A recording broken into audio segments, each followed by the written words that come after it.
Good evening. Welcome to Varsity Sports Live here in our Sioux Falls studios. Tom Neiman along with Jason and Dara. Jody Norstedt standing by up in West Fargo.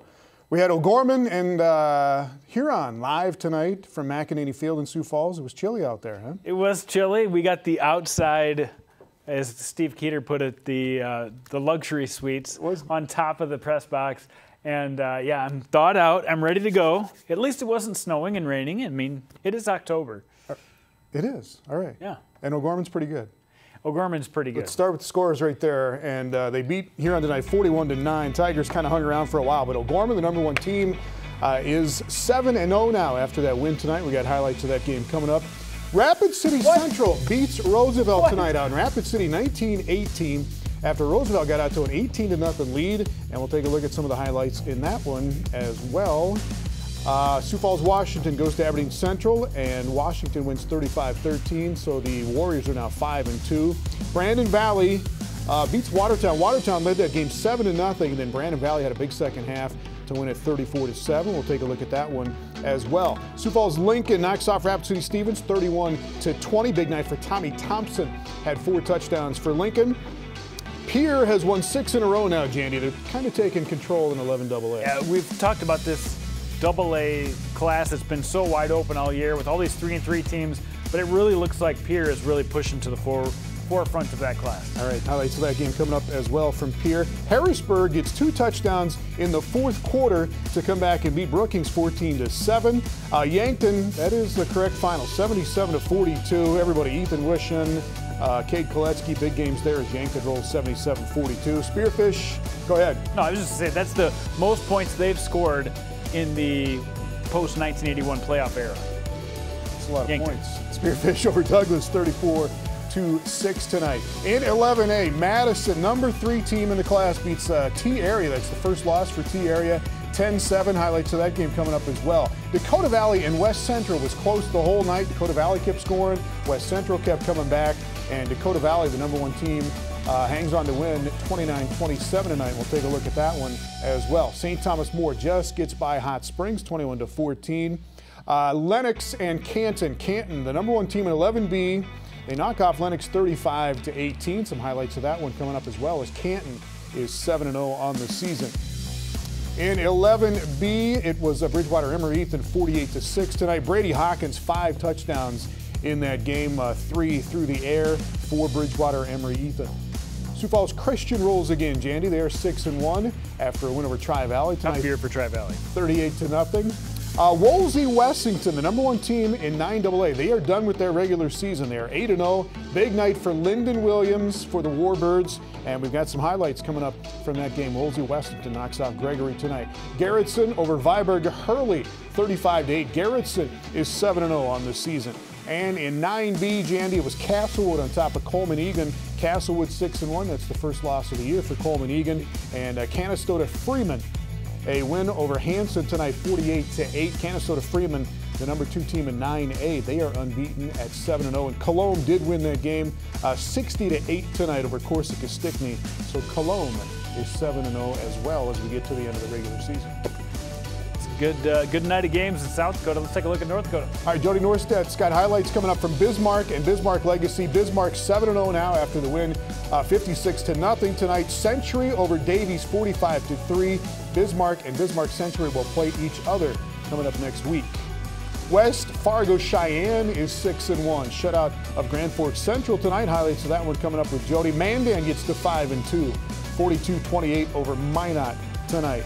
Fargo South is 5-2 on this season. A win over West Fargo, 14-6. Fargo North knocks off Grand Forks Red River 12-3, and Jody's got highlights of both of those games coming as well. Fargo Shanley just gets by Valley City tonight, 16-12. Shanley is 7-0 in Class 2A in North Dakota. Nothing yet on Watford City Bismarck St. Mary's. St. Mary's 5-1 going into that game. Central Cass is 6-1. The Squirrels knock off Turtle Mountain tonight, 34-8. Jamestown on top of Wahpeton, 30-0. Jamestown is 4-3 on the season. In Class A in North Dakota, Hillsboro Central Valley, 48-0, 7-0 now for Hillsboro Central Valley. Langdon area, Edmore Munich, 36-0, 7-0 as well for the Cardinals in that game. Carrington on top of Park River tonight. Carrington gets to 6-1 on the season. And Kindred knocks off Northern Cass 26-6. Kindred gets to 4-2. Also in Class A in North Dakota, Milner North Sargent, they are 5-2 now after a win over Lisbon tonight. Dickinson Trinity knocks off Beulah. That's just the second loss of the year for Beulah. And Jody's got some highlights of that one coming up in a couple of moments as well. And in 9-man in North Dakota, New Salem Glen Ullin. There were 6 undefeated teams going in to tonight, by the way, in 9-man in North Dakota. These were 2 of them, Shiloh Christian and New Salem. And New Salem gets to 8-0 with the 50-22 win. New Rockford Cheyenne is 8-0 as well after the win over Cavalier, 26-6. Richland and Napoleon Gackle Streeter, unconfirmed report that they had a fuse box blow sometime in the first half of this game. I don't know if the lights went out, but they're calling it no contest. I don't know if they're going to make it up. It would have been a great game. Richland was 6-1. Napoleon Gackle Streeter 7-0 going to that game. So we'll try to get some more. They've got playoffs coming right up. I don't know if they'll have time to make details on if they're going to play that game or not. Ray Powers Lake is 7-0. The Outlaws 56 tonight, 6 tonight over Surrey. Surrey is 6-2. So there you go. And I believe Jody Norstedt is saddled up and ready in West Fargo. Hi, Jody. What's happening? Guys. How are you? Yeah, good. It was a little sloppy out there tonight, but we got her done. We got 10 games to rip through in North Dakota. All right, I'm going to have some coffee. You always have a couple things on your mind, Jody, that you were watching for tonight. What were you looking forward to checking and learning tonight on North Dakota football? Well, a lot of teams with just kind of their playoff hopes on the line. Minot had its playoff hopes on the line. West Fargo, would their streak come to an end tonight? Century, how much of a statement would they make against a good Davies team? And then 2 region titles up for grabs in head-to-head matchups in 9-man on the final week of the regular season for 9-man. We have playoffs that we're talking about already next week. But let's get to that Century at Davies matchup. This one won't matter much in the standings, but whenever you have a state-ranked matchup, players seem to get up for it. And Grant Anderson got up for this one in a big win. He's a home run hitter for Century, and he hits one on the first pitch of the game. Opening kickoff, 91 yards for the touchdown. The Patriots make a huge statement right off the bat. Sorry, have baseball on my mind. Anderson and the Patriots not done. Later in the first, Anderson takes the pitch to the right side, perfect blocking. 6-yard TD, his 7th rushing touchdown of the year, makes it 14-zip. Still in the first, Patriots knocking on the door. If Anderson is the Lightning, Nathan Kraft is the Thunder, rumbling in. It's 21-0 Century by the end of the opening quarter. Second quarter now, Davies trying to get something going. Brett Vetter finds a crease, but he loses the ball. Cade Feeney, Johnny on the spot, returns it to the Eagles 15. Feeney can do it all for the Patriots. 3 plays later, the junior QB calls his own number, takes it in, untouched from 13 yards out for the score, and a 28-0 lead. Third quarter, more of the same. Feeney putting his dual threat tools on display. Pretty much just can walk in to the end zone. He has 9 touchdowns passing, 9 touchdowns rushing this year. That's a big advantage for Century as the weather turns nasty. No trouble for the Patriots. They stay perfect on the year with a 45-3 win. The Davies offense has struggled in sloppy conditions, but they're also going against the stingiest defense in the state. But the Century Patriots get the job done. Starting the week on Monday, we knew it was non-counter, and we knew that we still wanted to come in, play hard, and not take anything slow or off, because we got to get better every week, and I think we really got better this week. This was a big win for us, and it kind of got the momentum going, and all our players are really, really hyped right now, so it should be going good going into next week against Demons. Yeah, Century will get top-ranked Bismarck next week, a huge matchup. First things first, though, Demons hoping to take care of business against Legacy, who's fighting for a playoff spot. Legacy opening possession. They get it, but after going 3 and out, the Demons get the ball, and this will be their first time they touch it. Will Mather to Joe Johnner. Down the sidelines, Demons up 7-0. Demons defense pumped up as Legacy's Rhett Clements tries to run the ball, but it's Matt Trolley flattening Clements. Right before the end of the first quarter, Demons ball, and Mather drops back to pass, throws a nice-looking ball to Mr. Johnner again. Boy, Joe's been great this year. 13 catches for 206 yards and a TD entering tonight. Second quarter, same possession for Bismarck, and this time it's Isaiah Olson for the nice running score. Demons go up 14-0 in the second quarter. Olson, his 13th touchdown of the year. Boy, 3rd and 10, Demons on their own 5. Mather calls for the screen. Matt Trolley, choo-choo, Trolley goes 95 yards for the score, and it doesn't get any better than that if you're a Demons fan. They're up 21-0. having fun, even though there's a little bit of snow around the edges. Olsen again, this time from 5 yards out. Man, he's a touchdown machine. Halftime was 28-0. Olsen just never stops. The kid is relentless. 42 donut late third quarter. Mather with the little pump fake. He launches it to the back of the end zone. Dylan Seibel had 2 picks against South inside the Fargo Dome a couple of weeks ago. That's a nice touchdown catch. Boy, Bismarck with another statement. Hey, the rest of the state, good luck trying to catch up to us. They get a big one against Century next week, but a big win for the Demons, who prove a point. They're #1.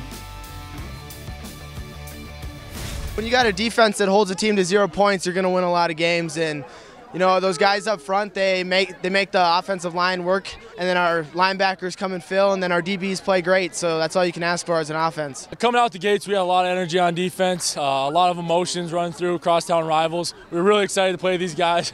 I just came through full blow, and I got it. Speaking of playoff positioning, it was do or die for Minot tonight. The Magicians in jeopardy of missing the playoffs for the first time since '96. Mandan trying to deliver the dagger, clinch its first trip to the postseason since 2011. Mandan up 14-7 at the half. They added their lead early in the third and inches. Austin Fry emerging from the pile, 72 yards. Are you kidding me? The Braves with what should be a comfortable 21-7 lead. But oh, you haven't seen the end of this yet, have you? The lead was anything but comfortable. 2 minutes later, the Magi strike quickly. Peyton Fillion takes the handoff, cuts inside, cuts outside, and then he gets into the end zone. 42 yards. Minot cuts the lead to 7. Mandan now up 28-21, and Minot gets a huge play from Fillion again. Boy, Fillion down the sidelines. Where in the heck has this kid been all year? 74 yards to the house, his 3rd touchdown of the quarter. All of a sudden we have a tie game, 28 up, but the 4th quarter belonged to Mandan. They had that playoff trip in their sights, and they delivered. Dane Carlson rolls out, hits Aaron Riepel. 2nd touchdown connection of the game for those two. Braves up 42-28. Mandan puts the icing on the cake at the 4-minute mark of the 4th quarter. Carlson finds WDA's leading receiver, Elijah Klein. That makes it 42-28 Mandan. Really helps when you're 6'7", doesn't it, Elijah? Minot bounced from the postseason and joins last year's state title game opponent West Fargo on the outside looking in. More on that in a bit, but the Braves are into the postseason for the first time since 2011. Let's get to Central at Cheyenne, the 3rd-ranked team in 3A. Cheyenne with its grand entrance out of the helmet, looking for their 5th consecutive win, hosting 2-4 Central. The Cheyenne defense came to play. Garrett Lund with the sack on Jackson Lorenz. Mustangs, they can rush the QB with the best of them. That led to a Nathan Goldaddy touchdown, and so did this handoff. Goldaddy with a massive hole to reach the 2nd level, then watch the defender slip off him and the grass fly up. 44 yards to the end zone with his EDC best 12th touchdown of the year. The Knights try to get back into the game through the air, but it's not working. Deletta camps out underneath this pass, makes the easy interception, and Deletta isn't done. He tries to get a long return out of this one and does. The Mustangs also got a pick 6 from Caden Jastrom, so the DBs were busy. Moments later, Central lining up to punt. Not a great idea either. Tommy Bright breaks through, gets the mitts up for the block, but Tommy, pick up the ball and find the end zone. My man, Lund falls on it, and they get back into the end zone. Zach Rogers with a waltz around the end makes it 27-0 Mustangs early in the 2nd. The floodgates were open, and the Mustangs kept pouring on the points. After a TD pass to Tyler Terhark was taken back because of a penalty, Parker Sander goes right back to him for a 25-yard score. The home team takes it with ease, 47-0. The Mustangs stay undefeated in EDC play and get Red River on Thursday as they try to continue to roll through the EDC. Let's take a look at South against West Fargo tonight. The other unbeaten team in EDC play is Fargo South. Danny Lahai, the EDC's leading rusher, still riding high after that 260 yards and 5 touchdown performance last week. But the Packers get off to a good start. Dustin Mertz with the interception. Declan Genova ends up cashing in for the touchdown. West Fargo up 6-0. This was a defensive battle all night. Marcus Gully sets the tone with this hit on Dawson Weisenberger. Always nice when you can do that. Weisenberger heading to NDSU next year. More from him in a bit. The Bruins eventually come to life. Jamal Spivey hauls in the pass, stays on his feet, but fumbles into the end zone. But he recovers. South goes into halftime with a 7-6 lead. This one, a little bit of a grinder. Spy, he gets into the act on defense too, picking off Cooper Sully on the first play of the second half, and he's a playmaker. South has plenty of them, and he almost scores on this one. 2 plays later, Hansen connects with, we said we'd have more of them in a bit. Here he is, Mr. Weisenberger, 6-yard touchdown. Bruins go up 14-6.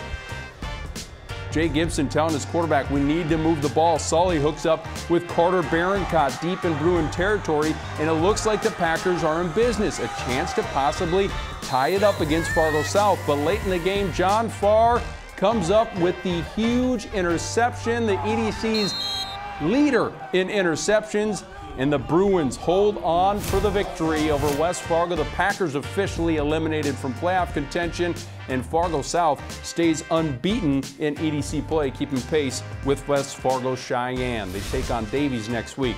A couple of one-loss teams from Region 4 in Class A going head-to-head. Trinity, winners of 4 in a row, paying a visit to Beulah, and this is Caden Kuntz, another NDSU commit. Runs it in for a touchdown. Second quarter of the game, Titans have the ball again. Eric Kanopic tosses it to Kuntz. Good idea. Runs outside. Gets to the end zone again. Caden Kuntz, he's a playmaker, folks. Miners ball now. It's snapped to Caleb McGraw, who runs to the outside, jumps that last defender into the end zone for Beulah's first touchdown of the game.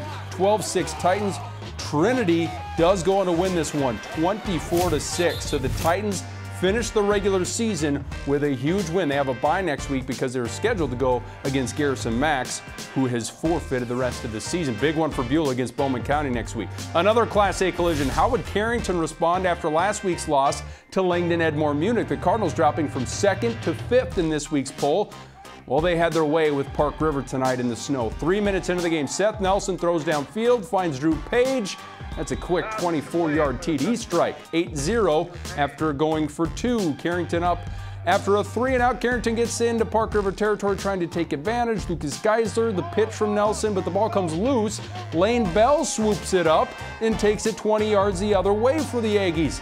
Head coach Robert Gall loving that. Remember, it wasn't too long ago that the Aggies were able to win a state title. Move to the second quarter. Good field position allows Carrington's Ethan Buskness to punch it in for 6. Carrington now up 16-0 on the road. Jace Fontaine comes in for a surprise snap at QB to try to get things going for the Aggies, but it's picked off by Seth Nelson. He had a pick 6 last week against Carrington, or against Langdon rather. He can catch 2. Fans in attendance doing their best to stay warm. Late in the first half, Fontaine going to the air again, and we just saw this happen, didn't we? Seth Nelson with another interception. Then with time winding down in the first half, Nelson, yeah, he still plays QB too. Takes a shot downfield, connects with a wide open Peyton Smith. 24-0 Carrington at half. The Cardinals get things back on track after the loss last week. A good rebound win, 38-0. They'll play Central Dakota next week. To the final week of 9-man, this matchup has been the talk of Central North Dakota all week. 3rd-ranked Shiloh Christian and 2nd-ranked New Salem Glen Ullin playing for the Region 5 title for the 2nd straight year. The Holsteins won it last year but lost the rematch in the state semifinals. Kanan Fagerlund, boy, he's just warming up, isn't he? Taking it to the house, 10-yard touchdown run. Then Evan Hankey, he is beast mode defined. Try to stop a Holstein, you just can't. Evan Hankey plowing down guys. Hankey would finish the drive on a short TD run, make it 8-8, and then it's Hankey going to the air. Chauncey Dittis finds the end zone, makes it 14-8. Shiloh coming back with the answer. It's going to be Jaden Mitzel going to the air to Kanan Fagerlund. Boy, these two are a couple of playmakers, aren't they? Fagerlund with 297 rushing yards on the year, or 297 rushing yards and 5 touchdowns in last year's semifinal meeting with the Holsteins. So now we're tied at 14. Here comes a kickoff, and here comes Mr. Dittis again, 67 yards. How about that for a momentum swing? After Shiloh gains momentum with the touchdown, New Salem comes right back, makes it 22-14. And from there, the stampede begins for the Holsteins. Braden Zuroff is going to bust off a touchdown run. Zuroff on the year, this will be his 20th rushing touchdown. No, I am not misspeaking. That might have been misspeaking. A touchdown run, number 20 for Zuroff, and it's 30-14 New Salem at the half. Then it's Hankey to Zuroff through the air. 2-pointer good. It's 38-14. And then Henke to Braden Zuroff again. Boy, watching these two work has been fun over the last few years, hasn't it? Probably not for the teams that have been facing the Holsteins, but that's 52 yards and another touchdown. Henke and Zuroff connecting all over the playoffs. Henke over 20 touchdowns through the air now on the season as New Salem Glen Ellen wins the region title tonight over Shiloh Christian. Feels really good being a senior, and all of us, you know, when we started the season, we always wanted first goal region champs. That's our first goal, and then going back to back is really a dream come true for me. I think personally, we did a really great job, and I think we just got to keep it going now. It was also a winner-take-all situation in Region 6. Ray Powers Lake trying to prove a point, putting their undefeated record to the test against Surrey. And boy, Brock Vile proving a point in a big way. Beast mode, shredding tackles on a snowy field all the way to the end zone. 7-0 Outlaws, less than a minute into the game. Vile was just getting started. Great blocking on this touchdown. He rushed for 200 yards and 2 scores last week in a win over Mulhall, Lansford, Sherwood, and he was great again tonight. Easy job for the QB, Kyle Van Berkom, by the way. Just hand it off to Vile, let him do his thing. And this is like me running into the studio before tonight's Varsity Sports Live show. High stepping, baby. Another TD for number 29. All of these in the first quarter. The Outlaws, one of the great nicknames in North Dakota. They deliver a statement to win the Region 6 crown with a 56-6 win. It's just the second year of the co-op, but look out for this squad in the postseason. Let's go back to 3A. The stakes were high at Fargo North. The 4th seed in the East will likely come down to the winner of this game, Red River, who didn't win a game last year, and the home team Spartans, who haven't made the playoffs since 2010. Fargo North hosted them in a night where points were at a premium. How about a field goal? 25-yarder from Logan Huss made it 3-0 Rough Riders. It was a stalemate for much of the first half. Caleb Friddle finds Austin Sparrow, 59-yard connection here. Finally, the Spartans find the red zone for the first time. This is with just under 3 minutes left in the first half. That sets up Peyton Fisher from 6 yards out, and it's 6-3 Spartans after the missed PAT. 42 seconds left in the first half. Blaine Anderson steps in front of Parker Monet for the pick. On the next play, Anderson on offense takes the toss. Friddle fakes out the cameraman, and Anderson goes around the corner, but he fumbles. The ball goes out of the back of the end zone. That's a touchback, so the ball goes back to Red River, and they dodge a bullet before the half. We give you a slow-mo for a better look at it. In the second half now, North driving when the lights go out. We're not lying. There was about a 15-minute delay because half the lights went out. What do you do in a delay? Well, you dance. The lights turn back on, and we have a crucial football game to finish. Friddle takes a snap, goes 48 yards. Spartans looking for the dagger. Friddle, boy, he had a nice game last week with 170 rushing yards and 2 scores.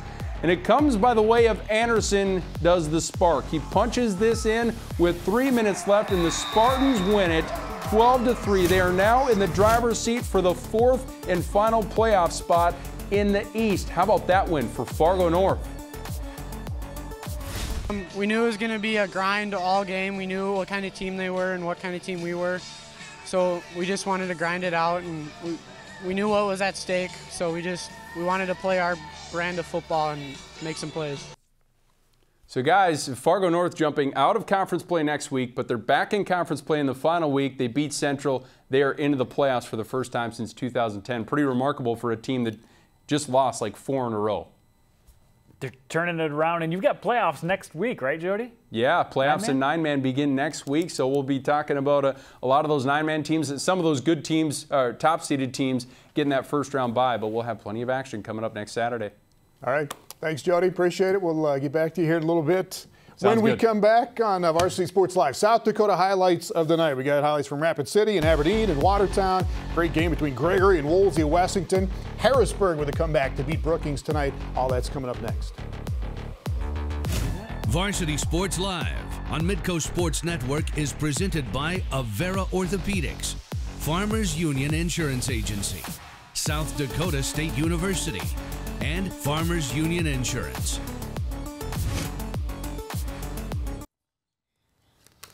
Welcome back to Varsity Sports Live here late in the regular season in South Dakota, North Dakota high school football. Are you ready for some South Dakota stuff?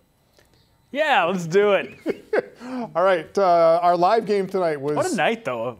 It was great. I mean, this game maybe didn't set the tone for the night, but there's a lot of great games to get to tonight. But this is the top team in all of the land. O'Gorman shut out Roosevelt last week. O'Gorman, the #1 team in the big schools. Huron started the season 3-0, dropped their next 3. So here we go with the Tigers taking on the Knights at McEnany Field in Sioux Falls. Again, this is our live game here tonight. Canyon Bauer had a good game for O'Gorman, and so did the O'Gorman defense, Candy. Yeah, the O'Gorman defense, you said it, they shut out Huron last week. Tonight, really just gave up minimal points.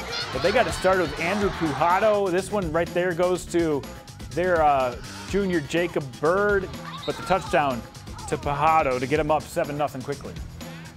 All right, Tigers with a little D of their own as well. And what we got going on here, Candy? Yeah, this is Walker Schultz. I keep calling him Schlitz, but his name is Schultz, and he filled in nicely for the injured Chipper Schillingstad running the ball tonight. But a big interception for O'Gorman to turn things around. So Huron, right when they're ready to score, O'Gorman turns it over, and then the defense comes, stops him 3 and out on the punt over Bo Blunt's head. He steps out of the back of the end zone. It's 7-2, and Zach Norton finally gets the offense going with a great catch by Bo Blunt, one of the best catches of the night.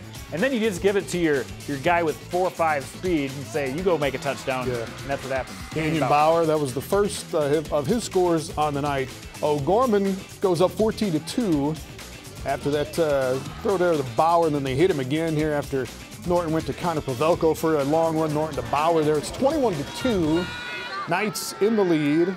And in the second half, this is a huge field position game that Huron needed in a big way.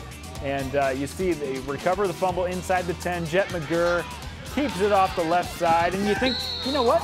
Hey, 21-9, we're back in the game. But then O'Gorman's quarterback, Zach Norton, tries to go up the middle. And they got 2 stops within striking distance. They felt like they were in this game. But defense took over on both sides of the ball. And O'Gorman finally, well, there's another big sack that you see by Simmonsma of Huron. And Tate Wishart going down. So we had a great defensive battle on both sides of the ball through most of that third quarter. But in the fourth quarter, they made a big play again. And there's too many big plays tonight for O'Gorman. Andrew Pujado grabbed a huge play there and then fights his way into the end zone. And Tate Wishart didn't get much work tonight, but when he did, he capitalized and made it happen. So Pujado with a couple touchdowns, Bauer with a few touchdowns, and they only give up the 9 points, and both of those were very short fields. Of course, one was the safety, one was the really short field. So that's 2 weeks in a row that this Knights defense has really dominated. And right after the game, I caught up with Andrew Pujado, who scored 2 big touchdowns. Well, it all starts with our line. They gave me the opportunity. It comes from them. We don't do anything by ourselves, so it all stems from them. I mean, they don't get enough credit. So big credit to our line. Great blocking on that, and just we go out and we make plays. It's everybody. It's not just one player on the field. It's everybody. So we're having a great time. All right, Knights. It was 21-9. Knights going to take off from there. 41-9 is the final there. So Gorman is 7-0 now. You saw Remington Walton play some defense there for Huron. The Tigers, their defense has been pretty good all year, but OG is, as you said, they shut out Roosevelt last week and 41-9 tonight against Huron. Yeah, there's 3 weeks in a row now this Huron defense has given up more than 4 touchdowns. They really need to cut that down these last couple weeks if they want to make any type of a push for a home game in their playoffs. O'Gorman plays at Stevens and then at Brandon Valley to round out the regular season. We'll see if the Knights can get through undefeated in regular season play. Let's go to, I believe, Aberdeen. Aberdeen Central hosting Sioux Falls, Washington tonight. The Warriors coming into this game 4-2 on the season. Oh. And that is Jet Anderson running over one of our friends from KSFY TV. This is in the third quarter here. It was 21-6, Washington at halftime. Aberdeen Central got it to within 21-13. They got a couple of touchdowns from Austin Huff to Jackson Rolfs, but then Jaden Johansson here to Jet Anderson to push the lead back to 28-13. That was Johansson's second touchdown throw of the game. Tupac Capella, Jandy, been tracking his career touchdowns. Yeah, and he had 2 more touchdowns tonight. That puts him where? Well, that'll be up to 59 touchdowns on the year with 2 tonight. 61 is the all-time record in 11-man football. He also was 650 yards behind Jason Lieber overall, and I didn't get a total on his yardage tonight, but you can bet within a couple weeks if Tupac stays healthy, he's going to threaten a couple of records in 11-man football. All right, again, this was a 21-13 game early in the third quarter. Aberdeen Central was close, but Washington wins at 35-13. Washington games left against Rapid City Central and Sioux Falls Lincoln coming up in the next couple of weeks, and Aberdeen Central taking on Watertown coming up next.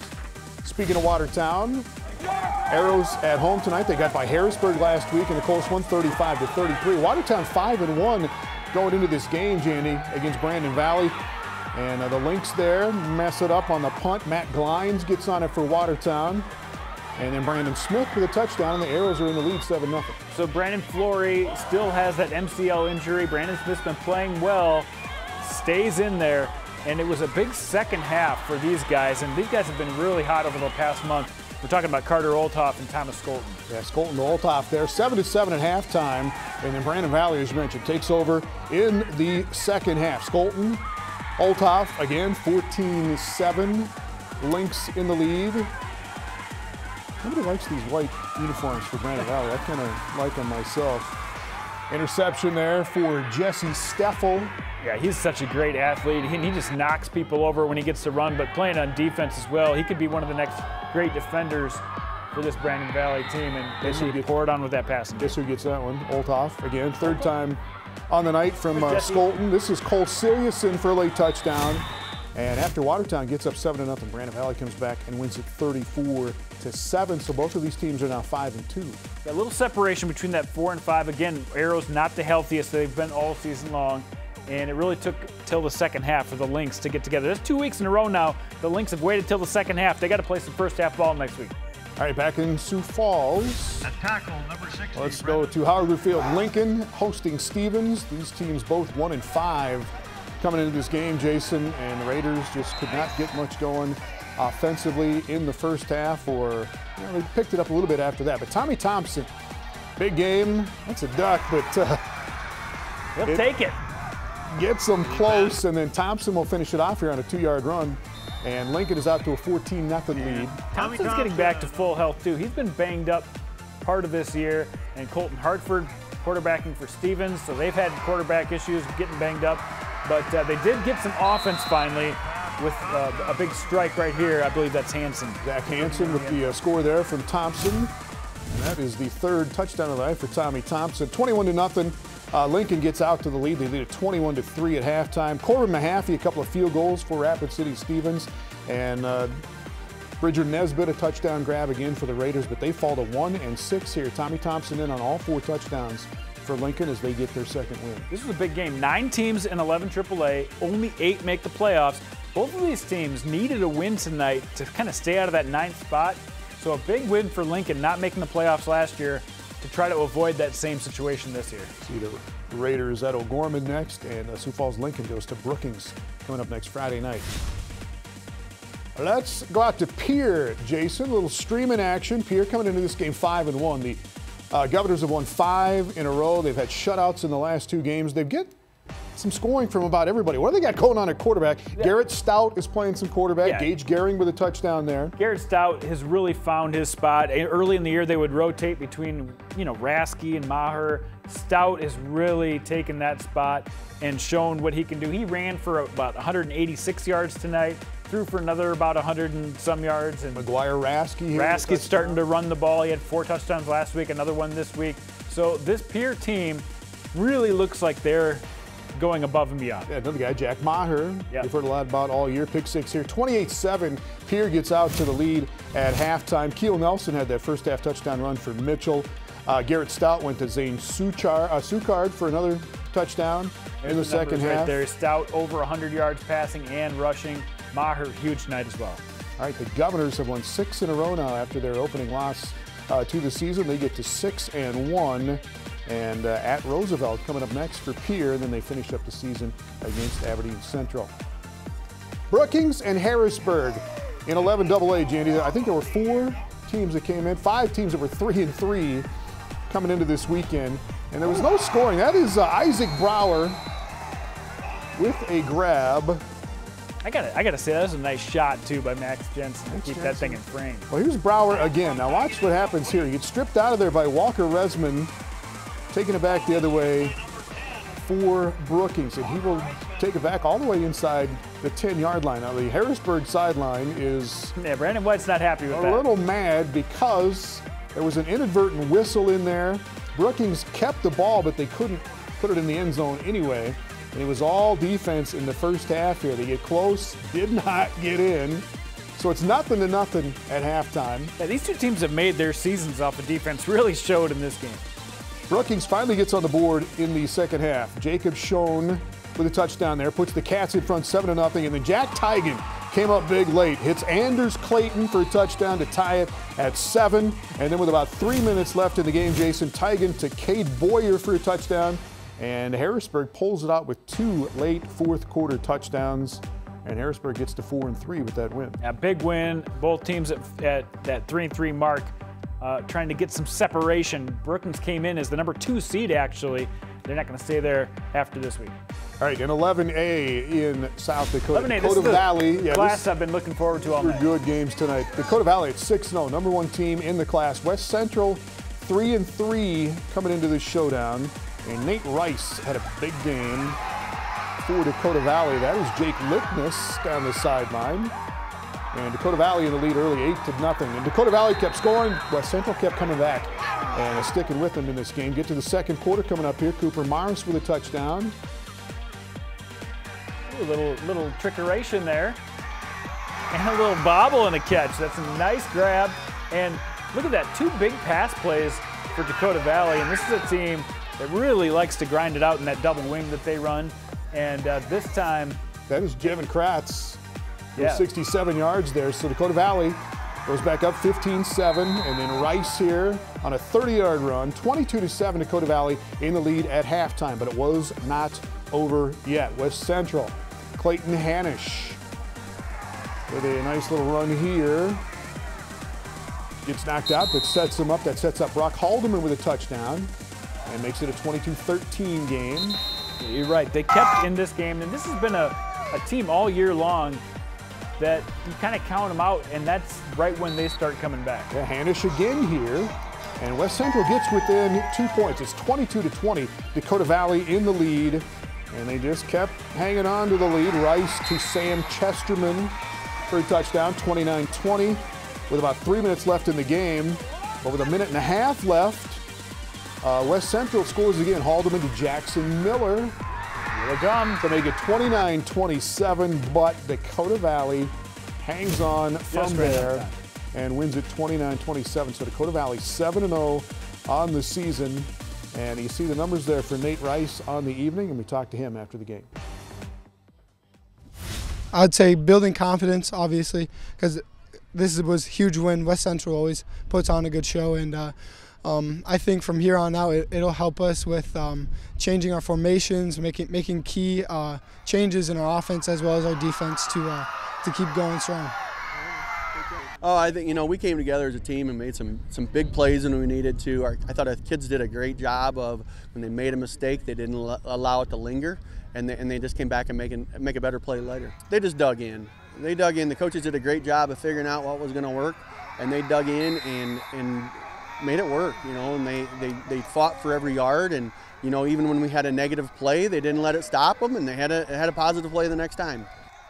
All right, Jeff Vandenhol, the head coach for Dakota Valley there. They're 7-0, Jandy. They play Lenox and T in their last 2 games. Dakota Valley does. Yeah, the schedule doesn't lighten up for them, and that's going to be a huge test at the end of the year to see who gets for seeding right at the top of 11A. And West Central's a little tired of being close, but not quite close enough. The Trojans fall to 3-4 on the season. The other really good game in 11A, Madison and T area. We'll get to that one a little bit later on in the show. Let's go to Lenox tonight. Lenox and Canton. Canton, number 1 team in 11B, Jason. Yes, this is a team that has won against number 1 teams 2 out of the last 3 games they've played, and they're really starting to show what they can do. But this Lenox team is interesting.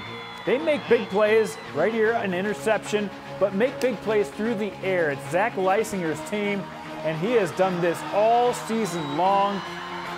Down the stretch they go. I think that's that is Brock Anderson. Brock Anderson, yeah. on a 72-yard gain there. That first interception by Josh Arl for Lenox to keep him in this thing, and then they can't get that field goal in. And this was a defensive battle early on. They did end up scoring some points later on. Scott Peterson for Canton to Caden Verley. Yeah, this kid has really emerged as one of the top players in not only his class, in all of 11-man football. Caden Verley is a weapon from anywhere on the field. First score of the game, and Canton goes up 7-0. And then Shaden Scheidt has been really good all year as well for Canton. He had another big game tonight on the ground. Yeah, and this is where Lenox needs to shore up their defense. They gave up too many big plays, and Scheidt really ran all over them tonight. 224 yards and 3 touchdowns. Ends up making this a larger margin of victory than it really seemed like. They really did. It was 14-6 at halftime. Zach Leisinger, Caleb Metcalf hooked up for a couple of touchdowns, but it is a 35-18 win for the Seahawks. Canton gets to 7-0. They've beaten Bridgewater and Ethan this year. Christian, yeah, they've got some wins. Is 7-0. They will host Wagner in their next game coming up next week. All right, Wolseley, Wessington. Here we go with T and Madison. Here we go, the other great game in 11A.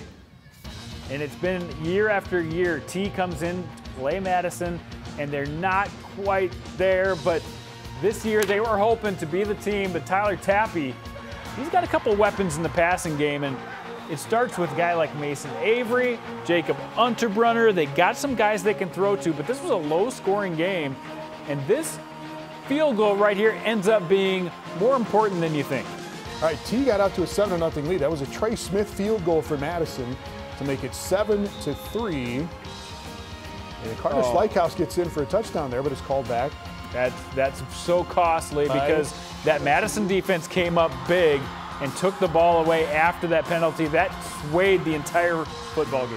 T had 3rd and goal right there. Doyle Brown, the interception for Madison, and this is in the 4th quarter now. And then under 8 minutes to go in the ballgame, about 7:45 left. Tappy to Jarrett Lurtz.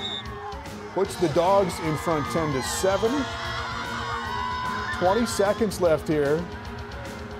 T area missed a field goal to tie it with 20 seconds left in the game, and Madison, after being down 7-0, Jandy, yeah, this is come back and they knock off T area.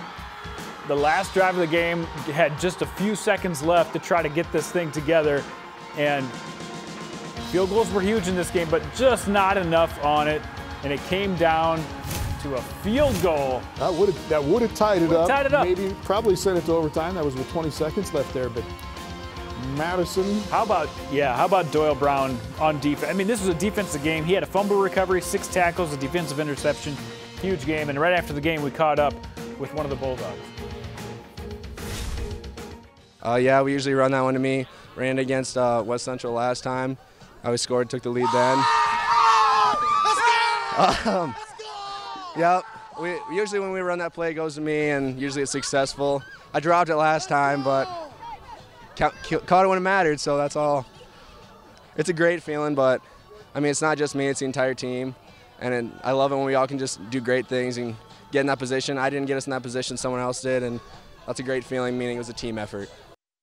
The play. That is Caleb Riley who had the touchdown there for Madison. He made the play when they needed it, and in a defensive game, you got to make a play when you need it, and that's Madison did. T did not tonight. First big test of the year for T. Both teams 6-1, going to be a factors in the playoffs. You bet. Coming up in 11A. All right, we still got some Rapid City Central and Sioux Falls Roosevelt highlights coming, as well as Gregory and Wolseley Wessington in a great 9-man game in South Dakota. We've got some zone coverage, some more post-game stuff coming up next when we come back on Varsity Sports Live. Varsity Sports Live on Midco Sports Network is presented by Avera Orthopedics, Farmers Union Insurance Agency, South Dakota State University, and Farmers Union Insurance.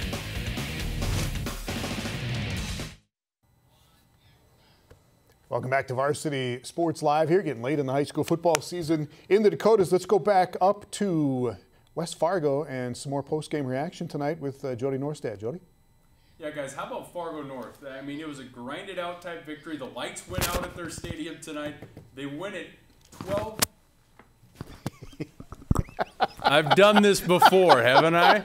I was wondering why you guys couldn't hear me. Anyways, so Fargo North grinds it out, gets a 12-3 win. They didn't have the lights on. I didn't have the mic on. Anyway, so Fargo North now controls its own destiny to make the playoffs, something that they haven't done since 2010. Well, controlling our own destiny coming into this game. It was a must-win for us if we were even going to talk about making playoffs. We go out to Mandan next week as a non-conference game, and we come back against another conference opponent in Central, and it's, again, another must-win. So that's a big win for North. And how about in 9-man, we had 2 games that were for region titles tonight. New Salem Glen Ellen wins it 50-22 over Shiloh Christian to win their region title. And Steve Kleingen says, hey, we just did it in all 3 phases. I think that's been the key for us all years. It's been total team efforts. It's not just the offense doing a great job and the defense struggling and so on and so forth. We focus on getting all 3 portions of the game in line, and tonight was one of those nights where we took care of business after that first drive on defense. Offensively, we were very physical up front, ran the ball extremely well, and then hit those pass plays that Evan has a tendency to hit when we needed them. He might need help with the microphone because you can't hear Steve Kleingen at all with the raspy voice. Thompson's still ranked #1, but I think New Salem Glen Ellen deserves to be #1. Those 2 teams might be on a collision course for the Dome. I think there's a lot of #1s in 9-man football right now in North Dakota. Yeah, I think so too. Go play a playoff. Figure it out. All right. See you guys later. Thanks, Jody. All right, we got one more game to get to from South Dakota. This is Rapid City Central hosting Sioux Falls Roosevelt tonight. Roosevelt goes in at 5-1. Rapid City Central rolling along at 2-4. Roosevelt missing a couple guys in this game. Tyler Feldkamp was not able to make the trip because he had to go to a funeral, and they had a couple other guys banged up. No excuses, though. They had to lay it out and do what they could do against the Rapid City Central Cobblers. Got started early. That's the second play of the game right there. Brady Dannenbring to Mike Paulson for 40 yards, and then Jaden Bourne did play. Touchdown here. Riders in the lead, 8-0 after the 2-point conversion right here. And Roosevelt got out to a big lead before Rapid City Central came back and shocked them in the second half. The Riders will go up 15-0. Some unfamiliar guys on this team because I said they were a little thin at some separate positions. They were out without a starting receiver. Jaden Bourne was not at 100%, but they still came out and got points in the first half. Brady Dannenbring, Aaron went out right here. That is Mike Paulson again. Brought in Mike Paulson. On the grab. It was 15-0. Roosevelt will get up 18-0 after this field goal late in the first half. But things did turn around second half, like we said. Look at this. Cole Meisman. This guy can throw the ball. They don't have a throwing offense, but he can find, well, I think it's White. Is that right? That's Rob Weber. It's Rob Weber who makes the touchdown. Jeremy Weidman came up with the touchdown later on. This is Wyatt Youngclaws, I believe, on a touchdown grab. 18-6 was the score at halftime in this ballgame. All right, we'll try to explain this. Jeremy Weidman had a couple of touchdowns. Rapid City Central took the lead 19-18.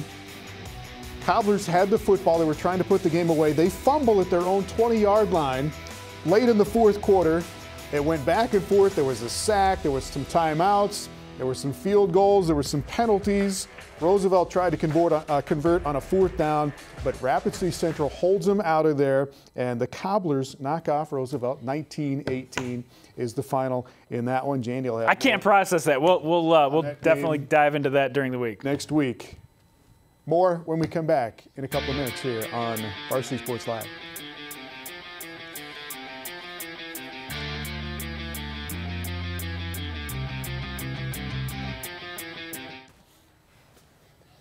Let's get to the rundown. One big play from all the games tonight. Century over Fargo Davies 45-3.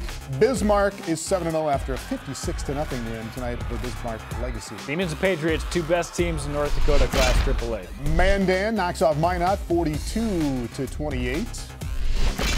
And it was Fargo North. Huge win for them. 12-3 over Grand Forks Red River. 3-4 now for North on this season. West Fargo Cheyenne is 6-1 after a win over Grand Forks Central tonight, 47-0.